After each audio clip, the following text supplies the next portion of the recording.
जी hello. अस्सलाम वालेकुम। वालेकुम सलाम मास्टर रईस साहब। जी मैं इस्माइल बाटली वाला मुंबई से बोल रहा हूँ जनाब। जी जी ये बोलिए सर। जी ये फ़ोन करने का मकसद ये है कि कुछ सवाल हैं मेरे और वो आपसे हम जवाब चाहेंगे। ये फ़ोन रिकॉर्ड हो रहा है और रिकॉर्डिंग के बाद जो है इसको हम वीडियो में कन्वर्ट करते हैं और फिर अपने सोशल मीडिया साइट पर लोड करके देश के सामने रखते हैं। तो जी अगर आप इजाज़त देते होंगे तो मैं सवाल करूँ। जी जी इजाजत है। मास्टर रईस साहब, मेरा सवाल ये है, कश्मीर के ताल्लुक से है। एक जी तो कश्मीर में बहुत ज़माने से आतंकवादी हमले होते रहे हैं। वहाँ जी की जनता भी परेशान है और अभी-अभी भी हाल में 1 महीने के आसपास हुआ जो हमला हुआ है। इसके जी ताल्लुक से आप क्या समझते हैं या क्या समझे हैं? क्या कहना चाहेंगे? जी। बिस्मिल्लाहिर्रहमानिर्रहीम। देखिए, इस कार्रवाई को तो हम बिल्कुल कायराना कार्रवाई कहेंगे, क्योंकि वहाँ पर निहत्थे पर्यटकों, हिंदू और मुसलमानों को गोलियों से भून दिया गया, बड़ी बेरहमी से मार दिया गया। जी। इसकी तो मजम्मत पूरा देश कर रहा है, पूरे देश के साथ में हम भी कर रहे हैं। जी। जी हाँ। जी, और पूछिए कुछ। नहीं तो इसमें ये है कि आखिर ये क्यों होता क्यों है? कैसे होता है? जैसे कि मैं अगर सवाल अब आपसे करूं कि भी जी हमारी बॉर्डर तो सब निगरानी में होता है। मैं उदाहरण के तौर पर बताता हूं कि अगर एक बोरा में अनाज लेके जाऊं और चेक पोस्ट क्रॉस करूं तो मैं नहीं कर सकता हूं। तो इतने सारे हथियार जो है आ जाते हैं, आरडीएक्स आ जाते हैं, पता नहीं, मुझे तो नाम भी पता नहीं क्या क्या आ जाते हैं। तो वो तो कोई घरों में तो नहीं बनते होंगे, उसके तो बड़े-बड़े प्लांट होंगे, कहीं से भी आते होंगे और आते भी होंगे तो जेब में तो किसी के आते नहीं होंगे, कोई सुई तो है नहीं कि जी मास्टर रईस जो है जेब में लेके आए और मेरे घर में आ गए, मेहमानदारी करने लगे और वो कर दिए। वो तो बाकायदे बाई रोड गाड़ियों से आते होंगे। तो जी इस जी। पर क्या कहना है आपका? इस पर देखिए, एक बात समझ में नहीं आती। वैसे तो सरकार ये कहती है कि हमने इतने आतंकवादी मार दिए गए, इतने का सफाया कर दिया गया, और आपका ये बिल्कुल कहना है कि जगह जगह पर चेकिंग पोस्ट और हमारे सुरक्षा कर्मी वहाँ पे लगे हुए हैं।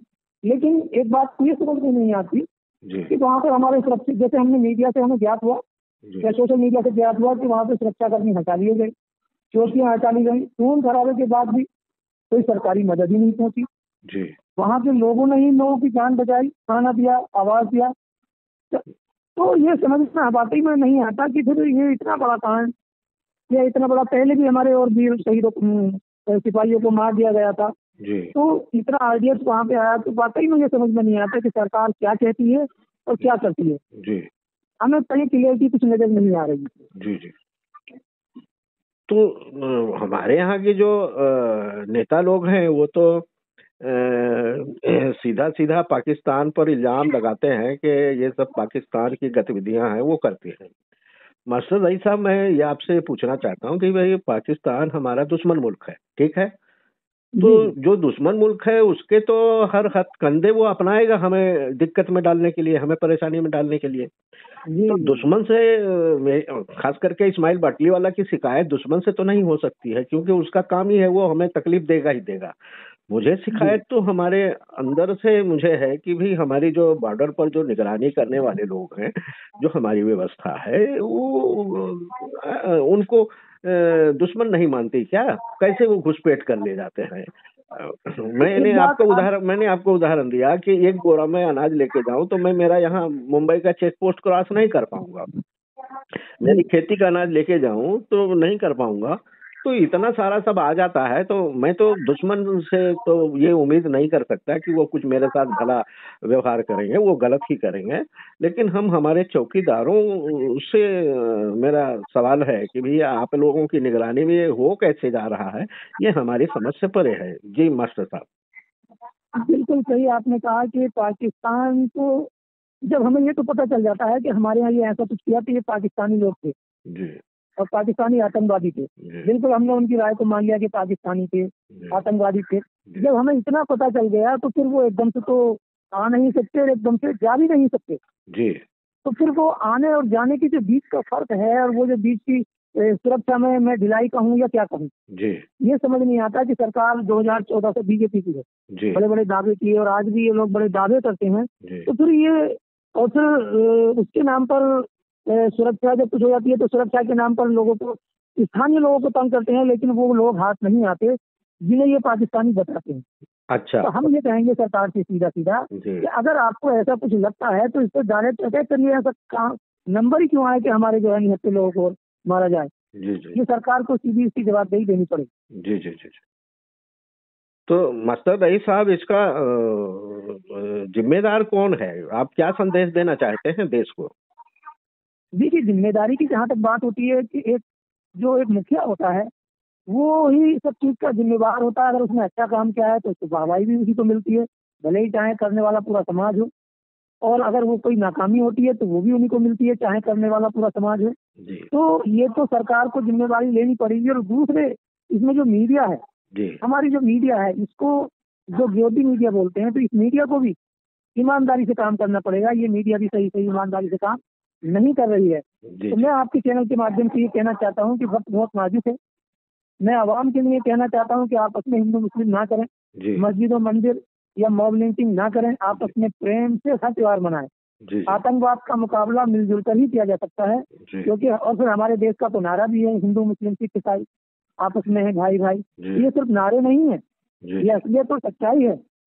तो हम एक दूसरे पे विश्वास करें, यकीन रखें, और एक दूसरे को बजाय तंग करना या मॉब लिंचिंग या सीधा करने के बजाय आपस में एक दूसरे के साथ रहें। और सरकार के साथ, किस काम में सरकार के साथ हर हिंदुस्तानी खड़ा है, फिर अगर चूक है तो सरकार को इसकी जवाबदेही होनी चाहिए और उनको इसका जवाब भी देना पड़ेगा। क्योंकि मैं बांग्लादेश का आपको उदाहरण दे रहा हूँ, वहाँ पर कुछ अल्पसंख्यकों के साथ में कुछ गलत हुआ तो वहाँ के जो मोहम्मद यूनुस साहब हैं, उन्होंने खुद कहा कि हमारी कमी रही, उन्होंने अपनी कमी मानी है। तो ऐसे ही हमारे भी जो यहाँ के वजीर आजम है या मंत्री हैं या प्रधानमंत्री हैं, उनको भी अपनी कमियों को मानना चाहिए और उसके लिए आह्वान करना चाहिए देश से कि भाई हमें साथ एक खड़े हों और ईमानदारी से सच्चाई बताएं।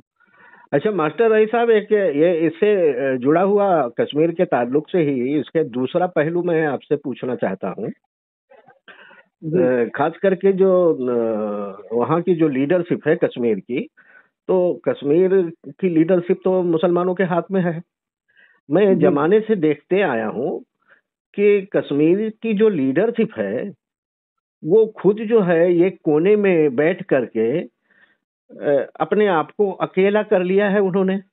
जरूरत ये थी कि देश भर के लोगों के साथ उनके डायलॉग होने चाहिए, देश भर से उनके संबंध होने चाहिए, देश के सारे मसले के ऊपर उनकी आवाज आनी चाहिए, तो लोगों का ध्यान भी कश्मीर की तरफ जाता, देश के दूसरे हिस्सों के लोगों का भी ध्यान कश्मीर की तरफ जाता।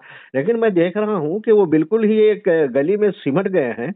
वो बोलते हैं तो वहीं के लिए बोलते हैं। तो मैं ऐसा समझता हूं कि उनकी जो राजनीतिक आइडियाज हैं वो उसमें तो कश्मीरी अवाम को उन्होंने फंसा दिया, अलग थलग करके रख दिया है देश से। ऐसे भी ठीक है, बॉर्डर पर हमारा देश एक है, लेकिन जो जहनी तौर पर जो जहन बना दिया गया है, कौन बनाया, जिम्मेदार कौन है, मैं नहीं जानता हूं, लेकिन कश्मीरी अवाम और भारतीय अवाम ये दो तरह नजर आती है। जी, क्या कहना है आपका?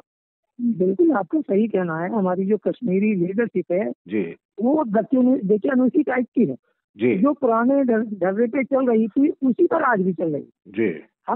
मैं कश्मीरी लीडरशिप को भी कहूँगा कि वो एक कोने में ना रह के पूरे इंडिया में आए, पूरे हिंदुस्तान के दौरे करें, लोगों से मिलें। अपनी जब हमारी लीडरशिप का मिजाज बदलता है जी, तो अवाम का मिजाज भी बदलता है जी। अब ये लगाइए कि आप 2014 से जो पहले भी सरकारें थी, लेकिन बीजेपी जब से आई है उन्होंने एक ये संदेश दिया है कि जैसे कि हम धार्मिक तौर पर ही उन्होंने संदेश दिया है जी। तो अवाम का मिजाज भी वही होने लगा, अवाम तो वही है जी। तो यही उनको करना चाहिए कि उनको हिंदुस्तान से पूरी अवाम को जोड़ना चाहिए। मतलब ये अपने यानी आपका ये संदेश है कश्मीरी लीडरशिप से कि उन्होंने कश्मीर से कन्याकुमारी तक के में उन्होंने घूमना चाहिए, दौरे करना चाहिए और यहाँ के प्रॉब्लम उनको समझना चाहिए और अपने प्रॉब्लम उनको देश को बताना चाहिए, ये आपका कहना है ना?